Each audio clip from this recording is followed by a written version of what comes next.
Howdy partners, I'm coming to you here from Boston. I have the beautiful harbor right here behind me, you can see in our background. And I'm here to tell you 10 things that you need to know before you come and visit Boston, Massachusetts. Number one thing, as you can see, is I have my mask on. Yeah, that's right, we're still in the middle of COVID, people, so make sure when you're outside to be wearing your mask, right? Everybody here takes it very, very seriously as well.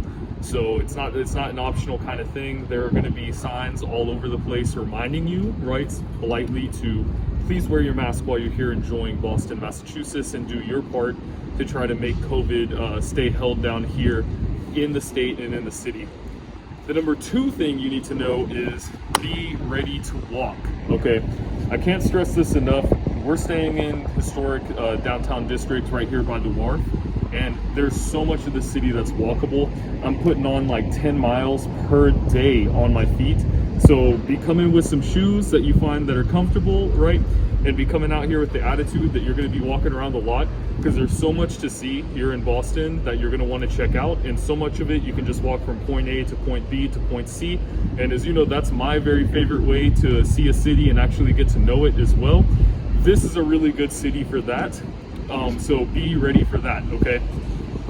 With that said, while you're out here walking, you're gonna be exposed to a little bit of the elements. So know the weather, which is our number 3 point, right?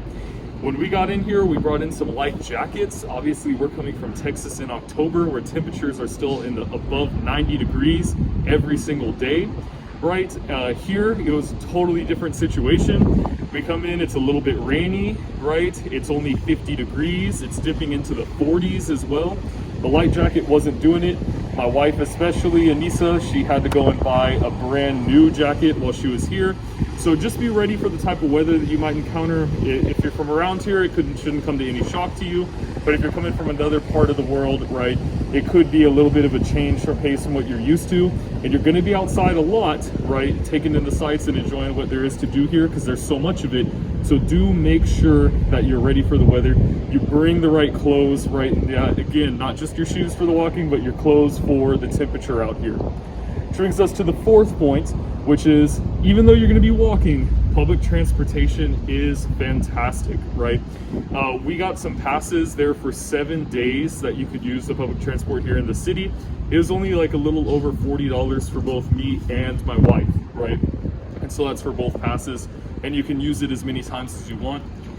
They have that like local rail system kind of metro here for inside the city. It has tons of stops. It'll go to pretty much every single place that you want to go to. And then they have commuter rail, which will go to more of the outlying communities. And then there's obviously the Amtrak, which can take you, you know, from main city to main city to main city. So make sure that you're ready for that. It's fantastic. I know I come from a city that doesn't have too much public transportation. You do not need to worry about Uber, is kind of how I would rate it here, and you're going to be completely good to go on the public transport here in Boston. Which brings us to the number 5 point that I have for you guys, and that is, it is scenic here. So while you're taking all that public transport around, while you're walking on your feet, right, you can see plainly behind me right now, I mean, just by looking at this beautiful harbor, it is absolutely scenic in Boston. There's so much here that you're going to want to see and take in. It's like straight away when you come in, the first thing that I'm thinking about is, wow, how incredible is it that the trees actually changed color? But beyond that, right, the way that the architecture is built up, especially here in the downtown area, right, and especially all around this bay, along with just the beautiful changing colors of the trees. October is a beautiful time to be here, but overall it's so scenic. There's so many things to see, right, and so many things to check out and do that are just absolutely gorgeous. So make sure that you know that whenever you come in here. Number 5 point is absolutely scenic here in Boston. Which brings us really nicely into the number 6 point, guys, is a lot of that scenery is actually kind of intertwined into the history here of Boston. If you don't know, right, this is where things like the famous events like the Boston Tea Party happened, right? Boston and Massachusetts was the first state to declare against, you know what I mean, the South in the Civil War. We're learning while we're sitting here at the park, right? They're taking a very serious act on inclusion and diversity here in Boston, and they're including some awesome facts, right? And I can't possibly tell you them all, like to have the first school system that included Black Americans, right, here in Boston, and just a lot to be proud of. here in the state and here in the city. There's so much history as well. One not to miss is definitely the Holocaust Memorial. It's very small, it's very to the point, but it's so impactful, right? And it just is such a city that's intertwined in all of that. And while you're taking in that scenery, you can't possibly miss out on the history. Just be sure to keep your ear posted for that, whether you're looking at the Paul Revere statue, right? And the two if I see, one if I land, or if you're looking at the Holocaust Memorial or whatever it is, you're gonna note that there is a ton of history here in Boston, and it is important not to forget that while you're taking in the beautiful scenery. Which brings me to the 7th thing that you need to know before you come into Boston, which is all about the people of Boston, okay?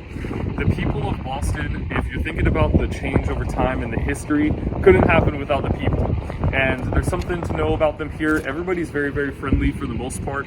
It's not quite your Southern hospitality friendly that we might be used to, but it is still very friendly. They're very accommodating.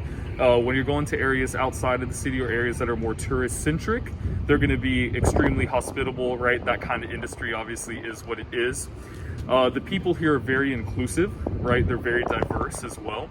They're all about, right, equality among everybody, which is a really impressive thing to see and to be around in today's times.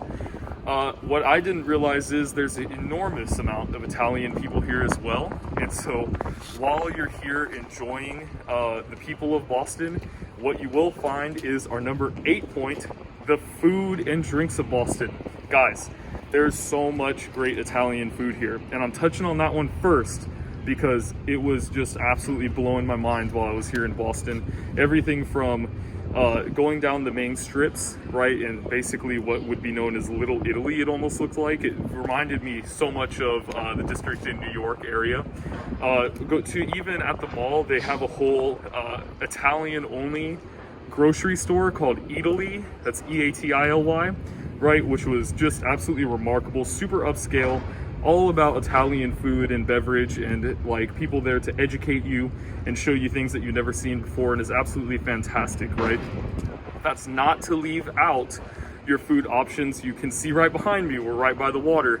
New England clam chowder is obviously fantastic. Lobster rolls, fish and chips. Anything that's going to be a fish item is going to be the freshest you've had, so make sure that you don't miss that as well. The overarching point is, folks, you will not miss out on food here in Boston, right? That is a fact. You will eat and eat and eat, and no matter how much you walk, you're still gonna feel it right here, I promise you. And just to close this out, guys, I have the number 10 thing you need to know before you stay here in Boston, and I'm not gonna list off every single one for you. So what you'll do is you'll find them down in the comment section or the description below. I'm gonna list my 10 top things for seeing here in Boston. So if you're planning your own trip, you can just take a look at that list, right, and see some of mine and Anissa's favorite thing to do while we're here and stuff that we really enjoyed, right, on this trip. So check that out for when you're planning yours, because I'm sure that you'll find at least 1 or 2 things that line up with you. If you've seen some of my other videos, you know the kind of things that I like and enjoy. So there's going to be a lot to not miss there. Little tiny nugget for you guys related to the travel bit. There is, if you have extra time, a lot of stuff to do around Boston as well. I do want to give some particular call outs to Salem in October. Is absolutely awesome. And I do have a video on that, which I will also link in the description below. Along with, you can take your ferry rides literally on your boat over to Cape Cod and to Nantucket Island, and you can check that out. And I know a lot of people enjoy that. I know that we did whenever we went on it as well, so I'd highly recommend it. And I just want to make sure to not leave that off the video as well. But that'll be included in my top 10 things to do when you come to Boston in the description below. So with that, guys, thank you so much for being here with me today. I couldn't enjoy Boston enough. If you're liking what you're seeing, hit that subscribe button down below. Give this video a like, because you know it helps out with that algorithm. And we will see you in the next video, partners.